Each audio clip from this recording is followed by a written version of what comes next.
to GME Admin Insights, the podcast dedicated to the GME community. I am your host, Natasha Brox, and I am thrilled to be back here with you today. I always talk about professional development, connections, networking, growth. It's all key. And I like to have people on the podcast that bring that insight, that bring the growth and the meaningful information to the GME community. And with that, today, I have a guest that just is the person I want to introduce you to. Her name is Angelique Redmond. Angelique is a passionate advocate for health systems, science, and premier business practices that promote health professions programs. She is an accomplished speaker on strategies for clinical site partnership and their impact on patient outcomes. Currently, she serves as the Assistant Director of Clinical Education at the George Washington University Physician Assistant Program, where she is responsible for overseeing clinical placement contracts and the federal advocacy program. Prior to her current role, Angelique spent 10 years managing undergraduate medical education programs in general surgery, bariatric surgery, anesthesia, and surgical critical care. Her experience has provided her with a deep understanding of the complexities of clinical education and the importance of creating effective partnership between academic institutions and clinical sites. Angelique's commitment to advocating health profession program is reflected in her advocacy work, as well as her dedication to ensuring that students receive the best possible clinical training. Her expertise in clinical site partnership strategies, business practices, and health system science makes her a valuable asset to the healthcare community. Welcome to GME Admin Insights, Angelique. I am so glad to have you here today. Thank you so much. I'm happy to be here. I love to see powerful women in healthcare in some type of way.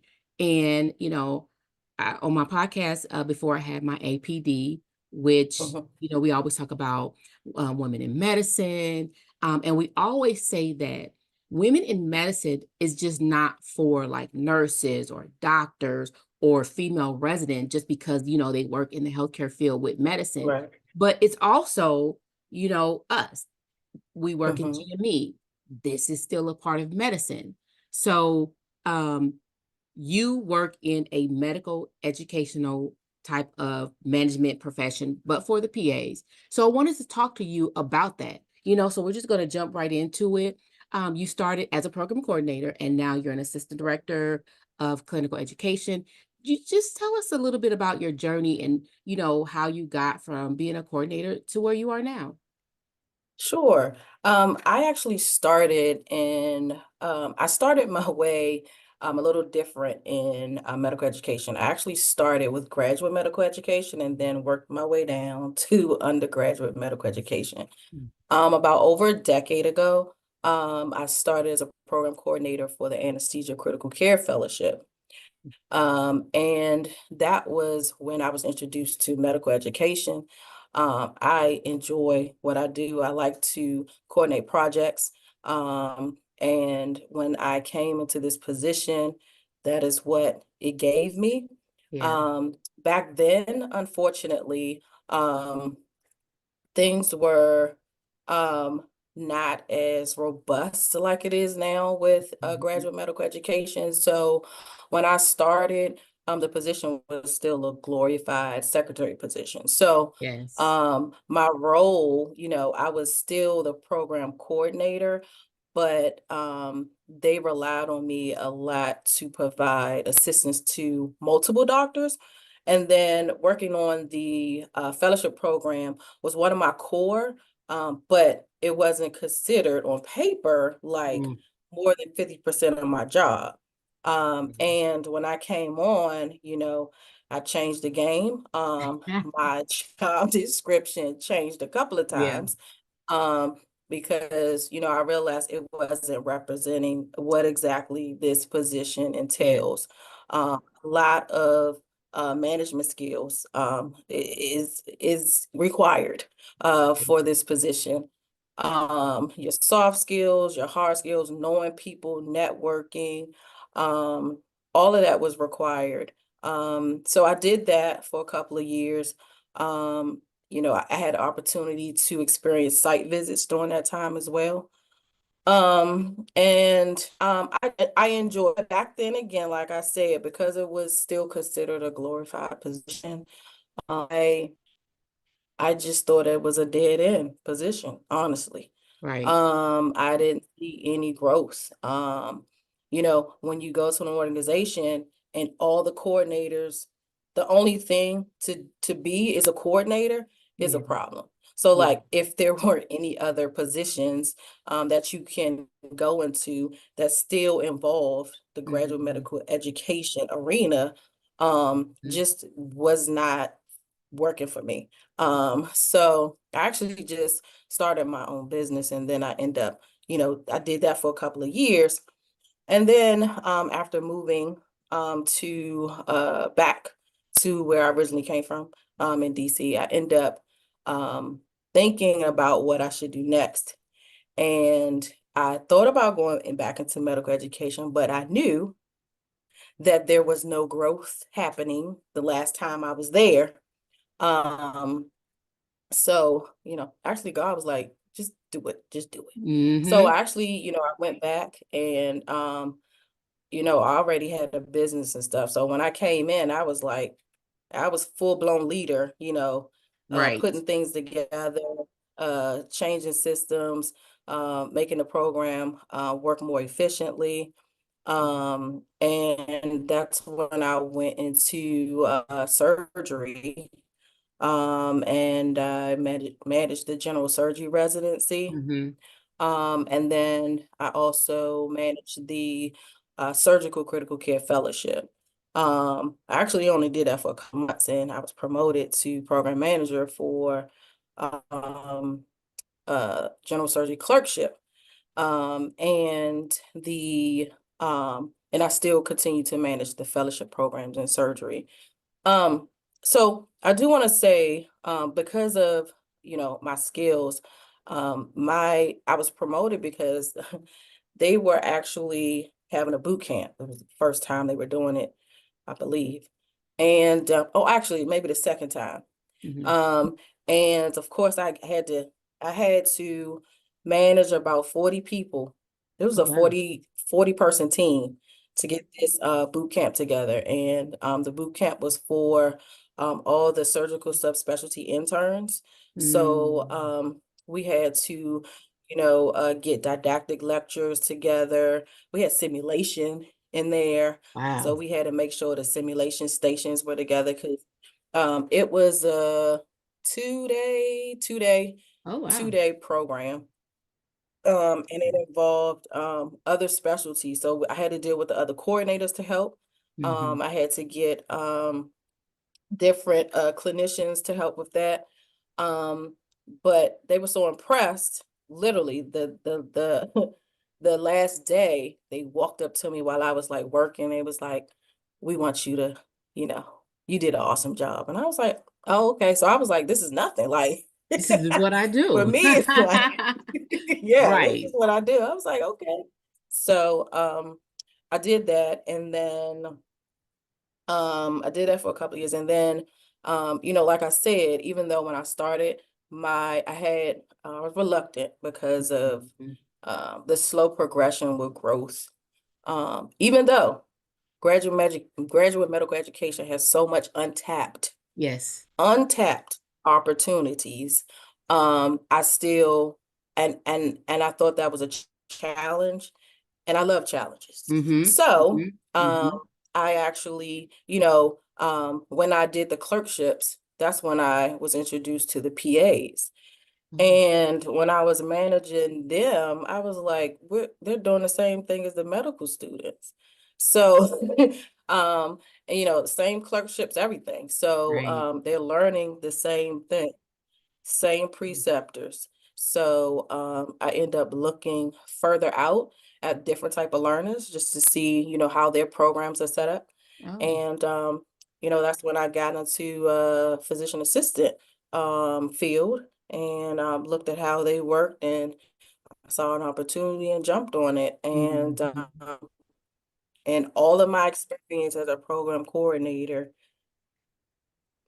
is with me now.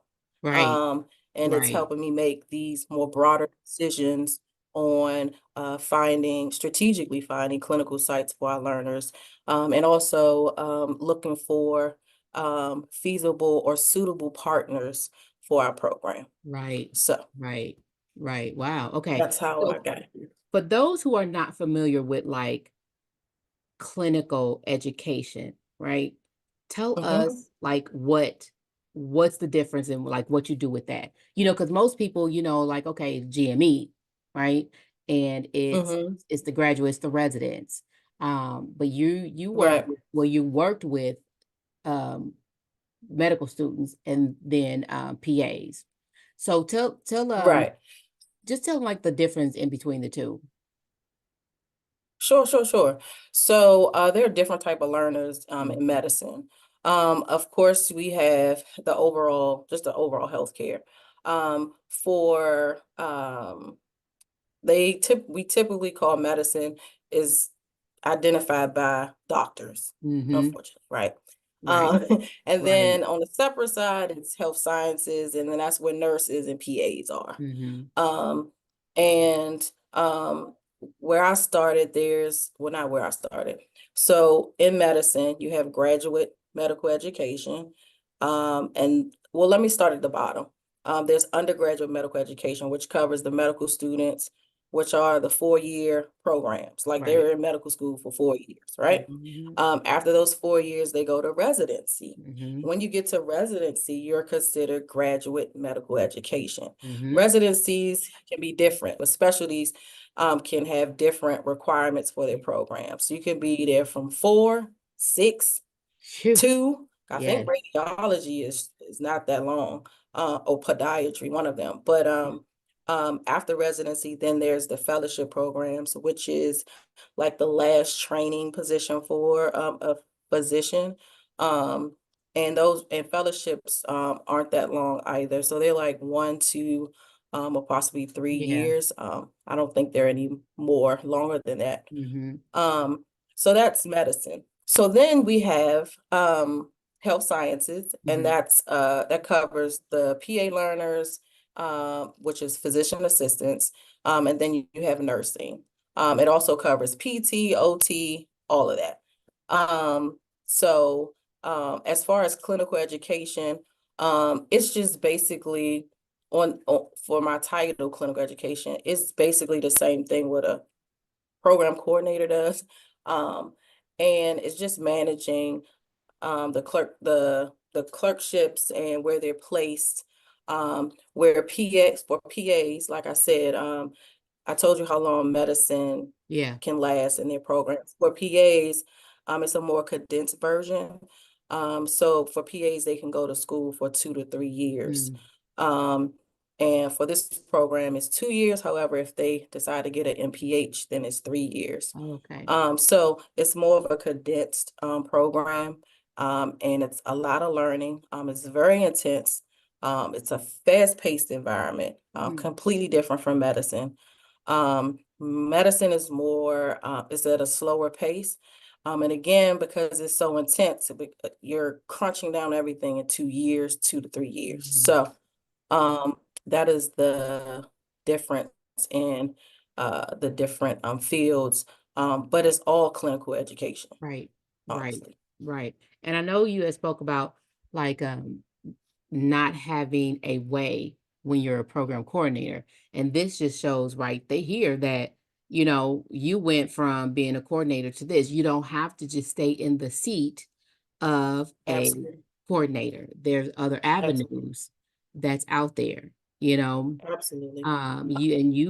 Your career went to the medical education management of it, of the clerk, the PAs, when you was in residency. So there's other things out there in the GME community or just in Yep. the medicine Yep. community, just on GP. You don't have to stay um in your seat. And like you said, I love this, that was in you just to do what you needed to do when you were in that boot camp. You just did it.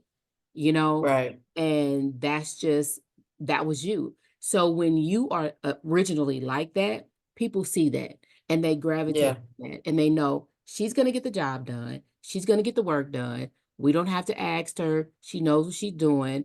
And they gravitate towards that. And that is a part of development, professional development, Yeah. that people look for.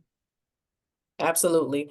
And just dealing with clinicians, period, and even when I used to have my students and the clerkships for orientation, like I had to tell them, you work with different personalities or whatever. And there are some go-getters and then you have some people who are just passive. So you Mhm. can't be a go-getter or like very like intense with a passive person. Like it's not going to work. True. Um, so you have to learn how to be flexible. With the different personalities as well. But in reference to you saying that Hmm. uh, the program coordinators Mhm. can expand Right. their reach. Um, it is so much opportunity out here that it is completely changed from when it started. It's evolving. And it's Right. going to continue to evolve. Hmm. So there's, even when I look now on LinkedIn, there's so many positions out here for medical education. Yes. Um, and there are a growing number of non-clinical leadership and Hmm. leadership positions now at these programs. And you can get these positions in the different tiers Right. of the organization. Right. So, you could be the front line. That's program Hmm. coordinator where you're working with the students every day, all day. Hmm. Then you have the GME office or the Hmm. dean's office or the medical school. Hmm. And that's when you're at another level where you're actually creating curriculums or Right. you're dealing with affiliation agreements. Right. And then you have other positions where it's system wide and you're Yes. managing systems and regions. Regional So, market. um, Right. correct. So I love to see this in this industry Hmm. in this field um, because when I left after Hopkins, Tag Me was not like popular then. When I Oh. came back, when I came back, I started seeing a lot of more people getting the Tag Me certification. I was like, okay, Hmm. all right, I see we doing some things now. What's We doing tag some me? things now. Right. Yeah, Right. yeah, yeah. Yes. And now all I see on LinkedIn is Yes. tag me, tag me. Yes. So, Yeah. um, Even some you know, companies are requiring you to be tag me certified. yes. And that is essential because Mhm. it's a lot of information you need to know Yeah. to manage Yes. any medical education program, a Yeah. whole lot. But I just Um, want to say this though. If you're gonna get it and you got it, use it. Because I know a Absolutely. lot of people who got it and they're like, they ask a question. I'm like, you tag me certified though, right? Like you had to learn this information. Use it still. Look it up because I know what I do is when like my C-suite is telling me I can't have something or something can't be done. Okay, per ACG and me, I point six point. You know what I'm saying? I throw it back at them Yeah, because we're the come on now. institution and you need for you not to get a site visit, this is what you need to do. Like, but it can help you and to get what Absolutely. you want for your program or for you or for whatever. And so use it. And they're not using it to the extent that they could, you know. So I think These that they gotta use it. Absolutely. And these hospitals and institutions, they need experts. These clinicians, they need help. They need people who know how to run systems. Yes. They're looking for people who create these strategic opportunities or come up with these ideas to help their Right. program grow. Right. Um, these programs don't run off, air because they definitely need Right. money. Right. So They need the you money. have to, you got to help figure out ways to like provide funding for these programs. Yeah. So it's so much need Yeah. for administrators Yeah. Yeah. in medical education. And then they need to just focus on what they're doing. You know, if you are a clinician or if you're the physician in the ED, that's what you need to do.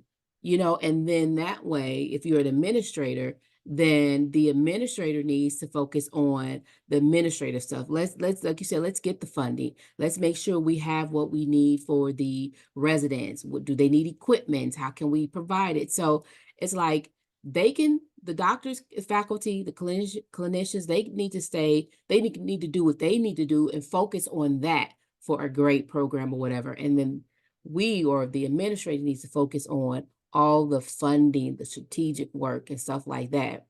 So I want to go back to what you said because I think what you said was so profound for the program coordinators or administrators or even managers if they're in their role. You said when you returned that your job description was so vague that you rewrote it several times.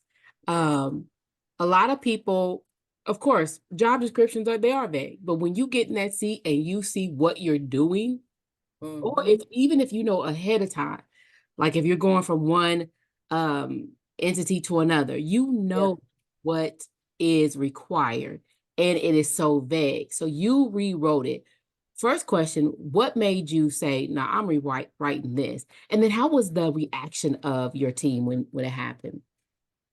Well, one, the reason why I decided to do it is because I know my value. So, I you know know, that's right. Let me just clap on that. Number one. no, And I two, I feel you I on that. know what I'm contributing to the team. I know that's right. Before before I was here, this Yes, wasn't happening. yes, So, let's create a true narrative of what this position entails yes, and what type of person you actually need to get these things done. yes, yes. Um, it also helps because it helps with pay. Back then it was completely low. But Right. Negotiate, but but negotiation is still key. correct. Absolutely. But Mm, changing that job description was very important because it was right. falsely describing or representing what I do. And Yeah, not even that, but what the program needs. exactly. Um, so it's not feasible to think that in any program that you create one job description and you use it for the rest forever. The world changed, technology changed, medicine Yes, changes. all the time. So should job descriptions. So Right. Right. It's not a rubber so stamp for everything. absolutely, Right. absolutely. So, when I approached my manager, she was actually for it. She was very supportive. And because she was supportive, I actually had the opportunity to like offered ideas. Like I remember I said, well, I have an idea, and I can tell you this, every program that I've been to, I've always contributed or introduced a centralized platform for communication. Yes. I realized with a lot of programs, there weren't centralized communicational platforms. It was so many spreadsheets everywhere, and people weren't communicating. If you're not communicating within the team properly, how are you communicating with the students? How are they gaining their information or understanding how the program works or the system works? Yes. So, but like I said, when I introduced this to her, I actually asked her to can you rate me when I do this presentation? Because I wanted to introduce application platform Oh. for all of the fellowship programs in anesthesia critical care. I realized that we were all asking because we had committee meetings, right, with all the fellowship programs. Mm-hmm. And I realized that we were all asking for the same information. Oh. Um, and for our credentialing department to, create their files, whatever. Mm-hmm. So I was like, why don't we just have one online application for the whole entire department? Right. so that you can get the information. We don't have to make all these different files, and credentialing can use one form so that they can Streamline it. get, yes, absolutely. Ugh. So she was even open to that. So it was I have some great stories of, but it took for me to take the initiative. Like, me Yes. doing all of this didn't happen because somebody told me. It was Right. because I presented it to them or introduced it to Mhm. them. Um, and I was actually selected to like help another program get out of the red because, they were up for, losing the program. So I had to do this within 3 months. Yeah. And that was a conference because the chair asked me to do it. And I was like, okay, I could do this. So, I did it, and they got accredited and added, what is it? They got granted 3 more extra years. Oh, So that was that. And when you show these type of accomplishments yeah. on your resume or your CV, Hmm. this speaks volumes to the programs because Yes. this is what they need. Yes. Typically, a lot of clinicians, they don't think administratively. It's Nope. all book science. Yep. So Yes. so um they need people surrounding them that can help them make those strategic and administrative decisions. Hmm. Yes. They sure do. Stick to what you know. And if it's science and uh um science and research, then hey, Hmm. that's Yep. all you need to do. And, let me handle this over here by myself, but they need to have that faith in you that you can do it. You know, Correct, where correct. they can just, I'm going over here. I know that she's going to take care of it. Yeah. If they don't, Because clinicians, everything is EBM, evidence-based medicine. So they need evidence. evidence. They need right. They need that evidence that you can Yeah, do it so they can go and do what they absolutely. need to do. Right. Absolutely. That is key for them. So what would you say like are some of the steps or pathways? Like if a program coordinator, she does want to start her profession Mhm. in maybe even what you do or just the other side of things, what would you say are some of the steps that they could take besides Um, making sure that they, take the initiative? Because that's number one for me. sure, sure, sure, absolutely. I think the first thing they should do is their research. Do your due diligence and make sure that you know, read, look, search, Hmm. figure out what other programs are doing, figure out what is out there in these health professional Right. programs. Like I said, I realized that all three, graduate, medical, and I mean graduate, undergraduate, and then the PA work, they doing the same thing, Yeah. the exact Yeah. same thing. They really are. So, just look into that. I say network, join these committees at your organizations. And if not at your organizations, you need to go outside of your organization Yes. and make sure you're networking with the same type of folks Mhm. that are in your specialty. Yes. Because there's these little groups within groups. Right. Um, so like Exactly. the surgeons stick together, and Mhm. emergency medicine folks stick together. So like there are opportunities within these Yes. associations as well. You can even start off at the top, go to LCME, or go to AAMA. Look at their Mhm. website. You can see how the global view Yeah. of medical education. Yeah. Um, so I do think that you should do your diligence in researching, and networking and joining committees, Committee. um, and getting informed. You Yeah. have to want to be informed to want to do something differently. That's so true. You don't learn anything else, nothing new, you're not going to go anywhere else. So, Right there. And you know what? And you hit on something when you said do the research. I even know that I tell everyone especially when you're looking for another job and you see you do see the job description, read over it, right? mhm, Read over it. So even when you're interviewing, you already know either what questions to ask or question them about something on there. You know mhm, that it doesn't make sense.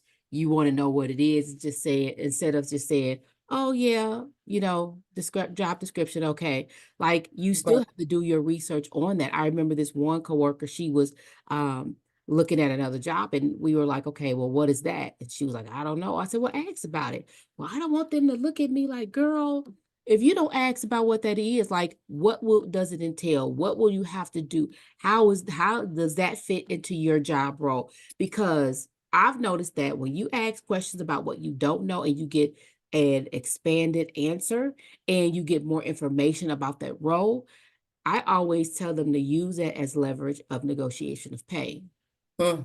Yes, absolutely. because that one little sentence can mean 10 things. Yep, that is true. So And you have to research this. that was famous back when I started. That last line. What is And it? E, Clerical duties as assigned. as yes, I always say that E and anything else added. You know what? I use that on my residents. They were like, well, we wasn't supposed to. I said, you remember that E and anything else assigned to you? That's what that is. So yes, add 10% for Yeah. that E.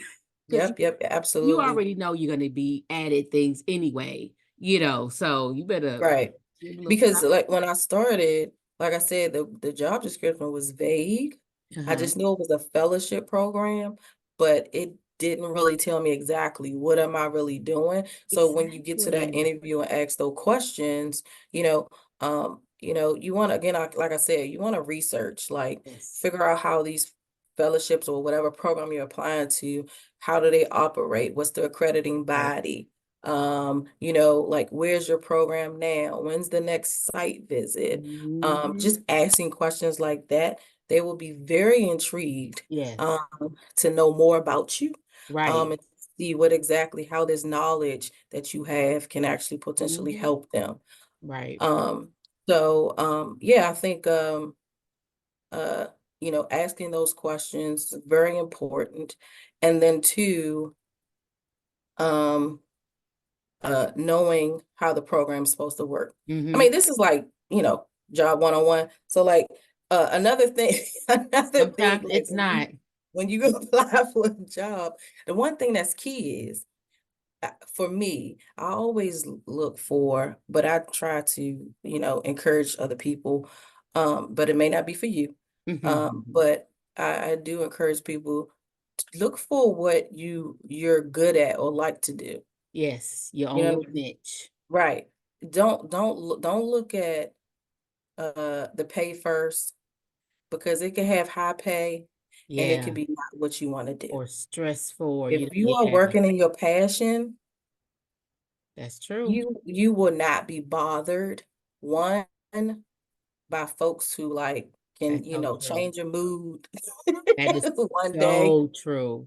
So you have to do what you Mhm. love. Yeah. When you're looking for any position, make sure you are looking for what you love to do and not what you Mhm.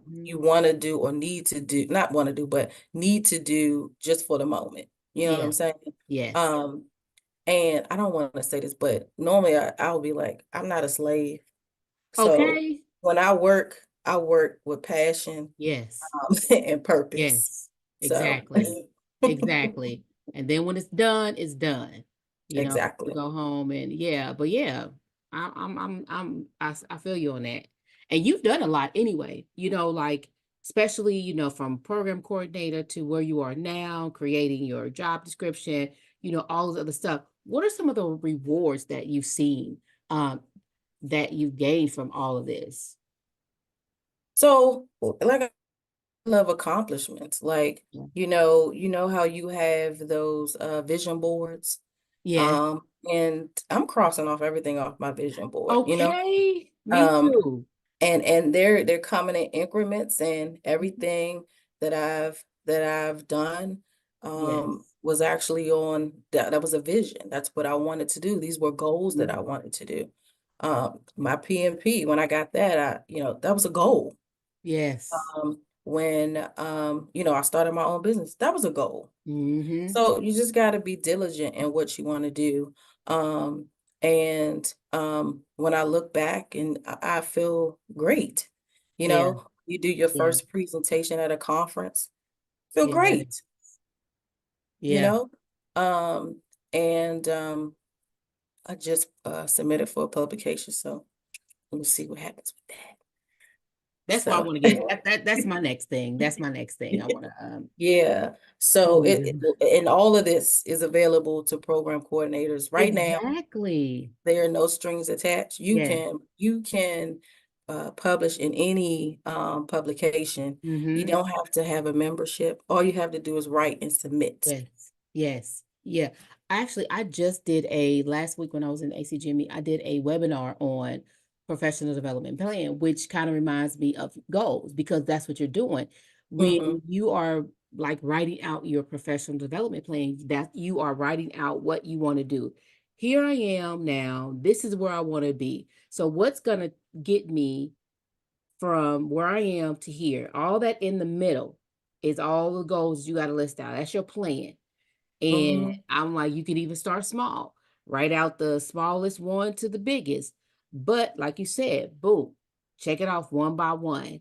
And then you can continue to add to it. You just don't have to stop, continue to Exactly. add to it, but have that plan out. So that way you can see it. When you're writing it out and when you're thinking about it, you're like, I want to be like a GME director, right? Hmm. What is it going to take to get me to that point? And when you look at it, you can see if it's really feasible for you or not, Hmm. Hmm. or what you have to do. The Ticket. Yep. yeah, Yep. it's Yep. real Yep. eye opener, especially like if I don't have a degree, oh, they at least need a bachelor's. What are you going to do? Are you going to just say no, and Hmm. not go for it? Right. Right. Right. Or are you going to be like, well, let me make plans, Right. go to school, get my bachelor's or master's or whatever. Like it's a real eye opener when you actually see it on paper. So, Yep. you know, that's part of growth and development right there. Or you can be like, Absolutely. well, I'm just gonna, what other, and there's nothing wrong with that. If someone doesn't want to go back to school, ain't nothing wrong with that. So Yeah. what else do you want to do? Where else do you want to go if you don't want to go to Yes. school? But you can look at it and you can see it right there and think about it and research it. Yep. And then it's right there. So what are you gonna do? So I mean, that's what I like to do. And I got my vision board too. And I'd be like, boop, boop. And the more that I check off, the more that I feel accomplished. Yes. Absolutely. Absolutely. And I just raise things up. But I noticed there was something on your LinkedIn. When I saw your LinkedIn, you had said something about you strategically develop and expand ultra modern health professions. What is the ultra modern? Like that kind of threw me off. Like that's a new word. What does it Yeah. look like, So especially in healthcare? yeah, so for like I said earlier in graduate medical, which is medical education, Mm-hmm. it started off with program directors. It's just a program director and a secretary, right? Mm-hmm. It has evolved from that. I actually wrote an article on LinkedIn about this, how during my years back then, how I identified some inefficiencies in programs Mm-hmm. to make them a more modern program. Mm-hmm. Um, to how can this program attract top tier students who would help Right. the program, um, and three important things that I believe are very critical for a ultra modern program. One is Mm-hmm. communication, right? Communication that is based on streamlined channels. It's not 500 channels where we're communicating the same message 500 ways. Yeah. Um, next is technology. Your Mm-hmm. program should be, your infrastructure should be founded on technology that integrates with other systems, and it's Mm-hmm. not a program that uses a lot of spreadsheets that don't talk to. It's so many programs out here now. You have New Yes. Innovations, MedHub, Exact, eValue is going down, but um, there's so many platforms right now to help streamline Mhm, the operations of these programs now. And mhm, more programs are gaining more mhm. students, more paperwork. So, and then with more paperwork, there's a bigger team. You Yeah, need more preceptors. yeah. So, um, having a strong infrastructure based on technology is very important. It'll move your program forward. And then also funding. I, during my time, I realized that programs, and I'm talking about like just clerkships or fellowships with the PDs, Mm-hmm. right? They rely on whatever the money the DIO gives them or the hospital gives them. But Mm-hmm. guess what? There's money out here that you can go get yourself. I know. And, I know.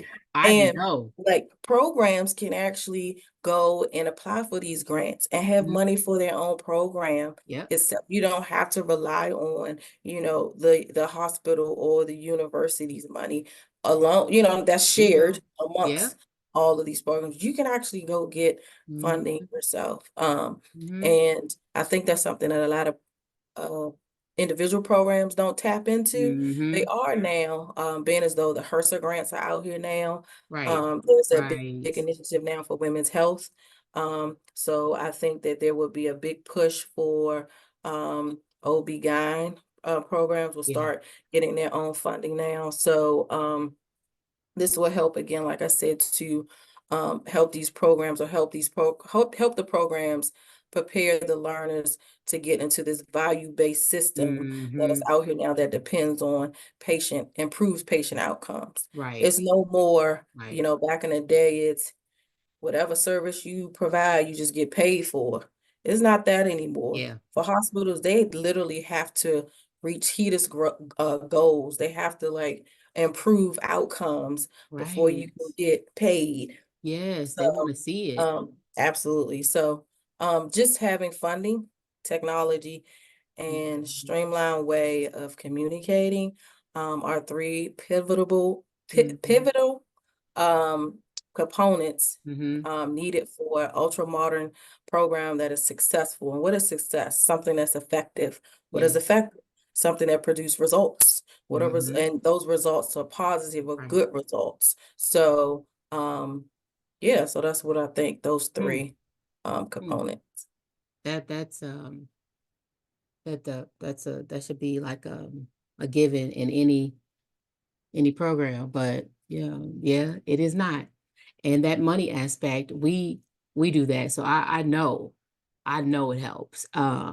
We make sure Absolutely. because you're not going to get everything you need from the institution. So Right. what are you going to do? So having your own little stash basically is Yes. key because you may want to um get some extra butterflies. I know that's what we did. We got some extra butterflies. Okay, so we have a grant where we can offer like it's called a minority in medicine grant. So Mm-hmm. if a resident or a medical student wants to rotate with us, but they don't have the means, they apply for a grant and we pay for that. That's Mm-hmm. very attractive to the program. But Yep. without these funds, we wouldn't be able to do it. So Right. that is key. And the technology, updated technology, I totally agree, which is why we was able to get the new health hand butterflies. Everybody now, has your own butterfly for the years that you were there. You're, Awesome. and you don't have to, can I get a butterfly or wait until Right. the ultrasound machine is available? Right. So that is, a big plus in a program. So very Absolutely. attractive. They can use that even when they're doing like, their open house, where, Yep. you could tell these features. Yep. Absolutely. So yeah, I think that's key. I think that is key for programs. And just, when you're thinking about 2 and 5 years from now, how you're going to continue to plan the residency, you know, where you're going to go for your funds, if you want to Yep. expand, the institution can Yes. only do so much. Or And you, these preceptors are asking for payment. yeah, Where we getting the money? yeah, So yeah, yeah, that is true. And if the program gets it, they can use it, they can put it back in the program, you yes. know? And then even though, they're getting the money from the medical school, the medical students will still benefit from it when they Absolutely. come. So it's kind of like a win-win, you know, it's all a win-win. But Um, the leaders, the program leaders have to be exposed to these different opportunities, that is ideas, true. because a lot of them are thinking outside that Yeah, box. that's true. So we need administrative leaders to help do that. But the only So, way they can do that if they're knowledgeable about it, or if they do the research, where can I get it? Or as a program coordinator meeting. If one knows, share the information. You know, absolutely, how yes. can we get this? How can we grow? How can we, what can we do? And that way everybody benefits, and Yep. you can continue to grow, you know? So I think that that's key too. Yeah, I like that. I know like the GME community, it has so much out there for it, well, just medicine in general. Um, I wanted to ask you about, you said the paper that you wrote. Mhm. Um, I would love to read it. I don't know the title, or I could send, you could send it to me if I could share it with my viewers, get their thought, like just put it out there so they can, read it for themselves, it's growth.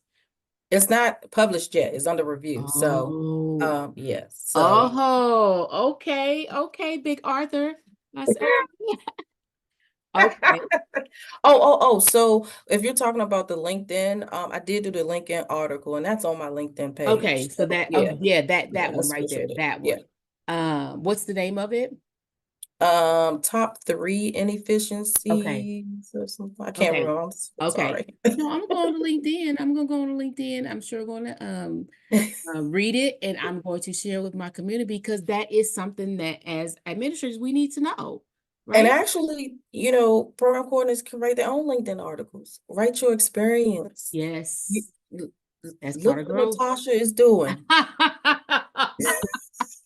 Hello. Like, Oh my goodness.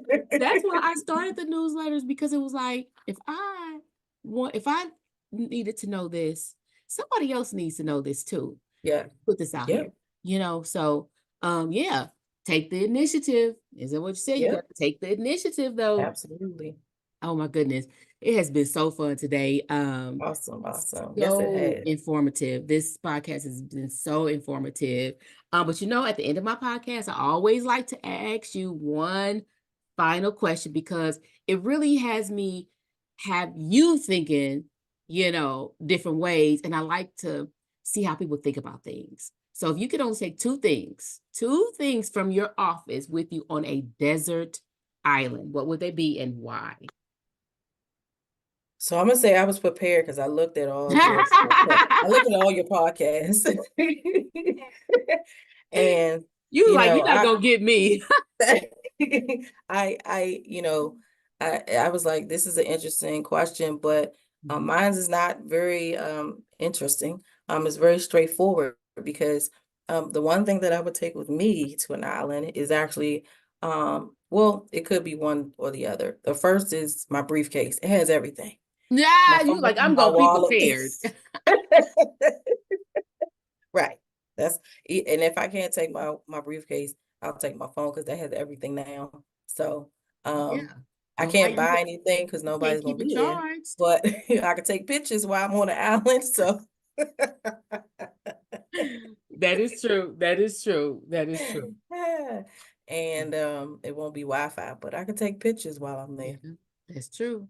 Until your battery dies. Exactly. So Okay, so that's your briefcase and your phone. yep, that's it. I told you it That's wasn't that all. interesting. I'm sorry. But you know what? Let me tell you something. The briefcase, like you said, it has everything in it. So it's gonna keep you entertained for a while. Yep.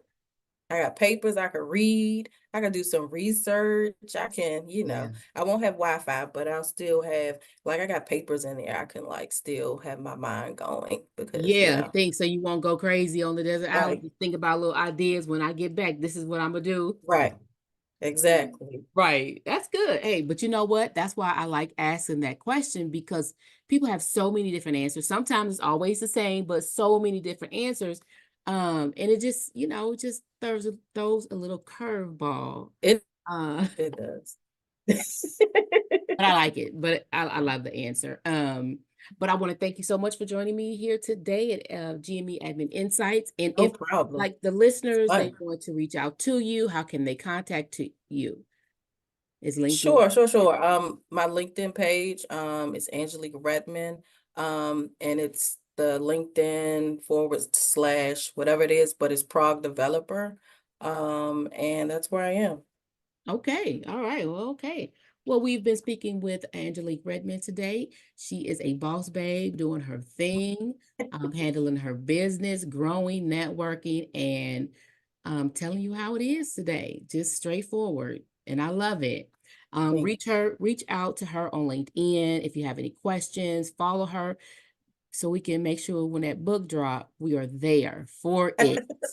And I will be promoting it because I want to know what's going on, but I think that's a step that, if you are an administrator and like if you've done, you know, conferences and this and that, like the next step, keep growing. And now we got a book, Absolutely. we Yep. can do a book. That's Yep. that's going to be my next step sometimes, maybe. I know it's a lot of work, but It will. that is on my professional development plans. That is Awesome. my chart. So that is something that eventually that I said that I wanted to do. Yeah, maybe we could do a project or something together. That would be Oh, awesome. So yeah, yeah, we could do that. We could do for that most sure. definitely. See, that's all part of networking, guys. Networking is key. Communication is Absolutely. key. Open your mouth. Key. It's key. It really is. Okay, with that, it concludes another episode of GME Admin Insight. But remember that the dedication that you have keep the gears of GME turning and that your growth matters. So until next time, community, we are signing out.